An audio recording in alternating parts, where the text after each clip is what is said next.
আসসালামু আলাইকুম। এই ভিডিওতে আমরা দেখব একটি অবজেক্টকে অটোক্যাড পেজে কিভাবে মুভ করা যায়। প্রথমে আমাদের একটা অবজেক্ট এঁকে নিলাম। এই অবজেক্টটাকে আমি এখান থেকে সরিয়ে অন্য জায়গা নেব। সেক্ষেত্রে আমি অবজেক্টটা সিলেক্ট করে এখানে মিরর যে টুলস বার আছে, টুলসের আইকন ক্লিক করব। ক্লিক করার পরে একটা পয়েন্ট ক্লিক করে আমি যেখানে খুশি, যেদিকে খুশি আমি বস্তুটাকে নিয়ে যাব। তারপর দ্বিতীয় পয়েন্টে ক্লিক করে বস্তুটা অটোমেটিক ওখান থেকে সরে যাবে।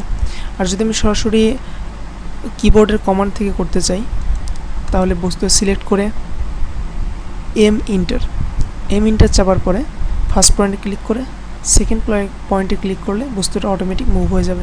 আর যদি আমি কোনো নির্দিষ্ট দূরত্বে অবজেক্টটা মুভ করতে চাই, তাহলে প্রথমে অবজেক্টটা সিলেক্ট করতে হবে, এম ইন্টার চেপে যে কোনো একটা পয়েন্টে ক্লিক করে আমি যদি 5 ফিট দূরে বস্তুটা মুভ করতে চাই, তাহলে 5 ফিট ইন্টার, বস্তুটা তার নির্দিষ্ট জায়গা থেকে 5 ফিট দূরে মুভ হয়ে গেছে।